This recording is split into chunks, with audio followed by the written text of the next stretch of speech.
Hello வணக்கம். இந்த வீடியோவில் கருப்பு கவுனி அரிசி வச்சு எப்படி கொழுக்கட்டை செய்கிறதுன்னு பார்க்கலாம் வாங்க. ஃபஸ்ட்டு கருப்பு கவுனி அரிசி மாவும் பச்சை அரிசி மாவும் அரை கப் எடுத்து அதை நல்லா வறுத்து எடுத்துக்கலாம். இப்போ மாவாக இல்லைங்கும்போது நம்ம கருப்பு கவுனி அரிசியும் பச்சை அரிசியும் எடுத்து அதை நல்லா 8 to 10 hours ஊற வச்சுட்டு நிழலில் காய வச்சு அதை வறுத்து மிக்சியில் பொடி பண்ணி எடுத்துக்கலாம்.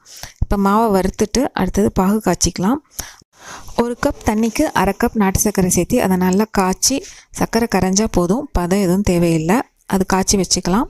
அடுத்தது இதில் தேங்காய் நம்ம நார்மலாக தேங்காவை நெய்யில் மட்டும் வறுத்து போடுறதுக்கு பதில் பூரணத்துக்கு செய்கிற மாதிரியே தேங்காய் செஞ்சு போடலான்னு சொல்லி டிஃப்ரெண்ட்டாக இருக்கட்டும்னு ட்ரை பண்ணியிருக்கேன். நீங்கள் உங்கள் சௌரியத்துக்கு ஏற்ற மாதிரி பண்ணிக்கலாம். தேங்காய் நெய்யில் வறுத்து அதோட அரை கப் நாட்டு சர்க்கரை ஏலக்காய் எல்லாம் சேர்த்து நல்லா ஒன்று திரண்டு வந்தக்கப்புறம் அதை தனியாக எடுத்து வச்சுக்கலாம். இப்போ வறுத்த மாவோட காய்ச்சி வச்சுருக்கிற சர்க்கரை பாகு இந்த தேங்காய் ஸ்டஃபிங் எல்லாத்தையும் ஒன்றா சேர்த்து மிக்ஸ் பண்ணிக்கணும். பாகு சேர்த்தும் போது கொஞ்சம் கொஞ்சமாக பார்த்து சேர்த்தணும். நிறையா சேர்த்தணுன்னா சப்போஸ் தண்ணி எச்சா போயிடுச்சுன்னா கொலன்னு போயிடும். அதனால் நம்ம கொஞ்சம் கொஞ்சமாக அளவு பார்த்து சேர்த்திக்கணும்.